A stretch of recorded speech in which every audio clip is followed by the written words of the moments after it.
वाराणसी नगर के ward number 4 Balaghat road स्थित श्री गणेश मंदिर में 2 अप्रैल को भारतीय जनता पार्टी वाराणसी खैलांजी विधानसभा की आवश्यक बैठक का आयोजन किया गया, जिसमें सर्वप्रथम पंडित दीनदयाल उपाध्याय, डॉक्टर श्यामा प्रसाद मुखर्जी, पंडित अटल बिहारी वाजपेयी, राजमाता सिंधिया के छायाचित्र के समक्ष दीप प्रज्वलित कर माल्यार्पण किया गया। जिसके बाद बूथ सशक्तिकरण की कार्य योजना को लेकर बैठक प्रारंभ की गई, जिसमें प्रत्येक बूथ और उसमें पेज प्रभारी सहित अन्य समिति बनाए जाने को लेकर विस्तार पूर्वक चर्चा की गई। वहीं उपस्थित भाजपा के पदाधिकारी कार्यकर्ताओं के द्वारा विधायक प्रदीप जायसवाल के भाजपा में शामिल होने का पुरजोर विरोध कर जिला भाजपा से पहुंचे पदाधिकारी कार्यकर्ताओं से चर्चा कर उनके सामने विरोध प्रकट किया गया कि उक्त व्यक्ति हमें नहीं चाहिए और हमें चलता भी नहीं है। हम सभी भाजपा संगठन को चलाने के लिए सक्षम हैं। खनिज विकास निगम अध्यक्ष व विधायक प्रदीप जायसवाल को भाजपा में शामिल नहीं करने को लेकर भाजपा पदाधिकारी सदस्य सहित जनप्रतिनिधियों के द्वारा आवाज बुलंद की गई। जिसके बाद भाजपा के वरिष्ठ व वर्तमान में जिम्मेदार पदाधिकारी, पूर्व व वर्तमान जनप्रतिनिधि सहित करीब 4 दर्जन से अधिक लोगों ने अपने लेटर पैड पर भाजपा प्रदेश संगठन के नाम में ज्ञापन को संबंधित जिला पदाधिकारी संजय खंडेलवाल, सत्यनारायण अग्रवाल को सौंपकर विधायक खनिज विकास निगम अध्यक्ष प्रदीप जायसवाल को भाजपा में शामिल नहीं करने की मांग की गई। इसमें बताया गया कि डॉक्टर योगेंद्र निर्मल एक ईमानदार, कर्तव्यनिष्ठ भाजपा के कार्यकर्ता है और उन्होंने संगठन और विधायक के रूप में कार्य किया है। आप हमारे मुखिया हैं, ऐसे में हम यह नहीं कह रहे कि डॉक्टर निर्मल को वर्ष 2023 विधानसभा का प्रत्याशी बनाए। आप किसी को भी प्रत्याशी बनाए, हम भाजपा को जिताने के लिए जान की बाजी लगा देंगे, जिसके लिए हम संकल्पित हैं। विधायक जायसवाल के द्वारा भाजपा को समाप्त करने, कार्यकर्ताओं को प्रताड़ित करने में कोई कसर नहीं छोड़ी गई। उन्होंने नगरपालिका, जनपद और जिला पंचायत में भाजपा के खिलाफ प्रत्याशी उतारकर विरोध किया। वहीं हमारे नेता गौरीशंकर बिसेन को भी अमर्यादित शब्दों से संबोधित किया कि हम चाहते कि इस विषय पर गंभीरता से विचार करें। हम भाजपा को जिताने के लिए संकल्पित है, यह वचन देते हैं। कार्यक्रम को संबोधित करते हुए पूर्व विधायक डॉक्टर योगेंद्र निर्मल ने विधायक प्रदीप जायसवाल का नाम लिए बिना ही कहा कि कुछ लोग कहते हैं कि वो भाजपा में आ रहे हैं। अभी आनंद बिसेन कालू कोचर को बोलता है कि कांग्रेस में जा रहा है।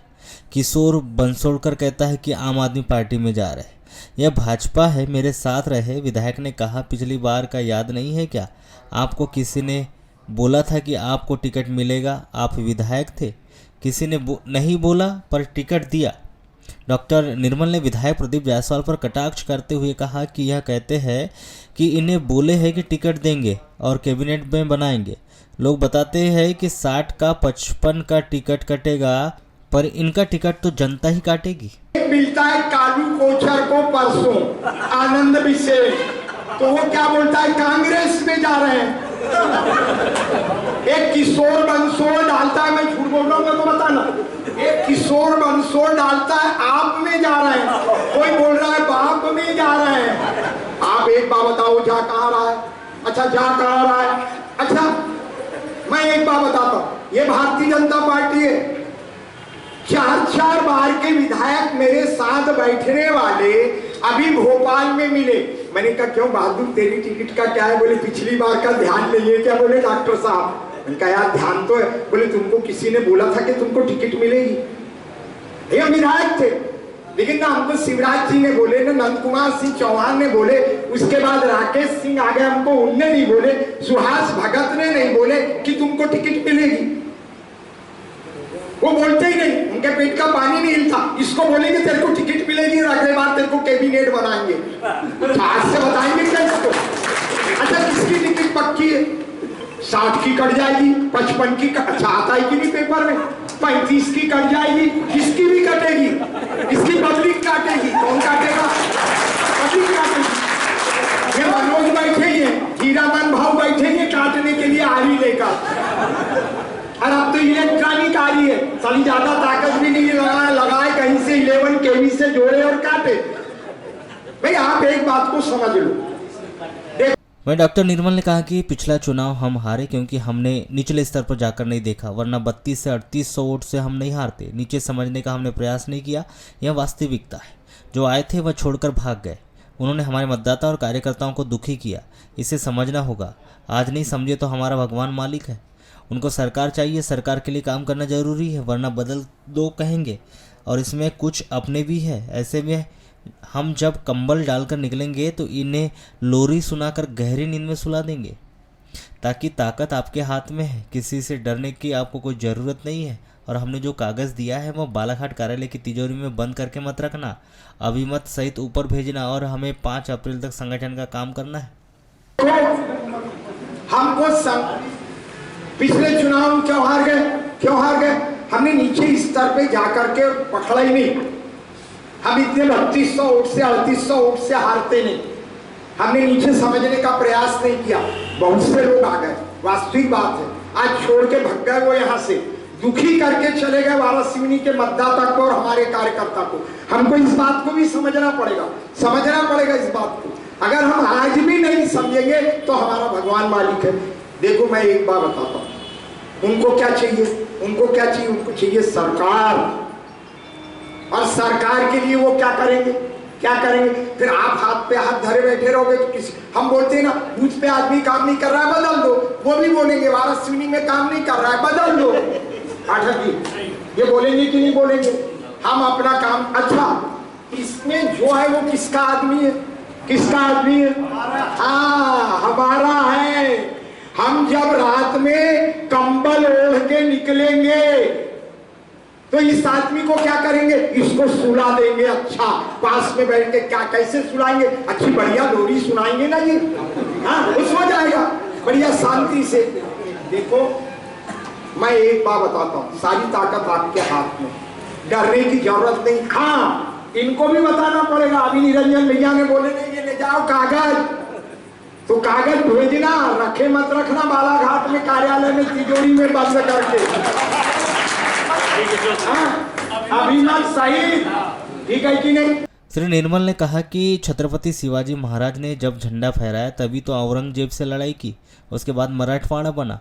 काले रंग के कपड़े की ओर इशारा करते हुए कहा कि हमने तक बोला था कि यह कलर का झंडा फहराना है और अब भाजपा का झंडा फहराना है हर बूथ पर। इसमें आप किसी का दोष नहीं है। कार्यक्रम प्रभारी से जिला और प्रदेश में सुबह शाम हिसाब लेने वाले हैं, पर हम उनके और अपने सम्मान का ध्यान रखना है।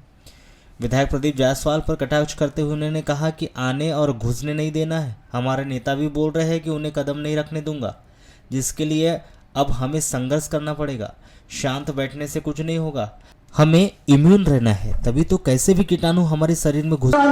शिवाजी ने जब राजगढ़ में झंडा फहराया तभी तो औरंगजेब से लड़ाना और मराठवाड़ा बनाया। हम झंडा ही फहराएंगे अच्छे मुहूर्त में, तब हमने बोले थे ये वाला फहराना। वो देखो वो कलर वाला, वो कलर कौन सा है? दिख रहा है ना? अरे बोलो मत यार, वो कलर दिख रहा है बस। ये नरेंद्र भैया पहने ही है, पारसी पहने ही है। अब हमको कौन सा फहराना है? भारतीय जनता पार्टी का झंडा फहराना है। हर बूथ पे हमारा झंडा फहरना चाहिए।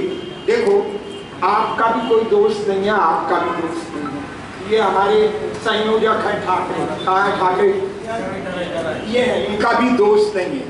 अब ये संयोजक है, इनको फोन आता है ऊपर से, कविता पाटीदार प्रभारी है जबलपुर की, इधर डॉक्टर साहब का फोन आता है सवेरे क्या हुआ कितना, शाम को आप बैठे, सुबह वो हिसाब ले रहे, शाम को आप ले रहे, फिर इनसे हिसाब लेने वाले ऊपर बैठे। तो हमारा कहना है इनके सम्मान का, हमको अपने सम्मान का भी ध्यान रखना है। उसको आने नहीं देंगे, उसको घुसने नहीं देंगे। एक नेता ने हमारे क्या कहा, उसको कदम न रखने दूं, बोला ना, ये सब बोला कि नहीं बोला? तो भैया देखो अपना काम संघर्ष करना है, स्ट्रगल करना है। अपन चुपचाप बैठे रहेंगे तो क्या होगा? हम लड़ेंगे नहीं तो क्या होगा? अच्छा क्या होगा? अपन बोलते हैं हमको इम्यून रहना है। इम्यून रहने के लिए क्या करना है?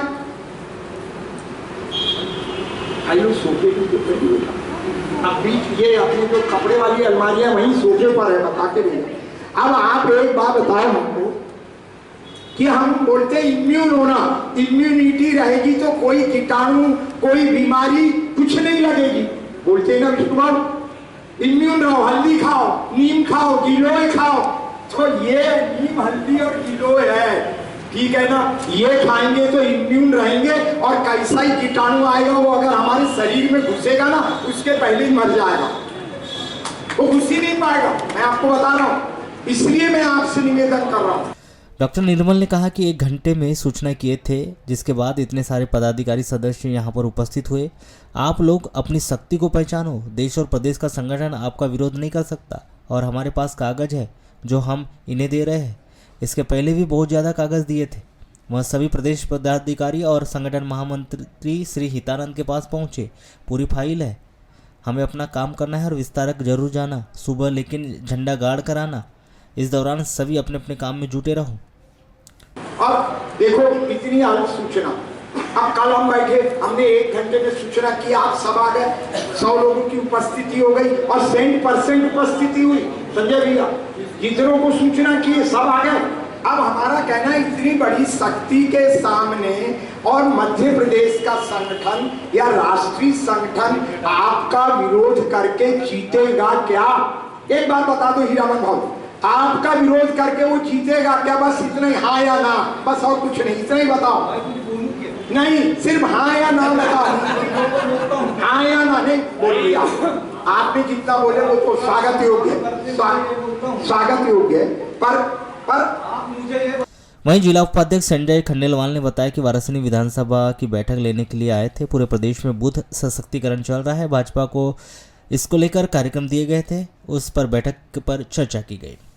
संगठन ने स्थानीय बातों को लेकर ज्ञापन दिया है, जिसे जिला संगठन के द्वारा प्रदेश संगठन को भेजा जाएगा।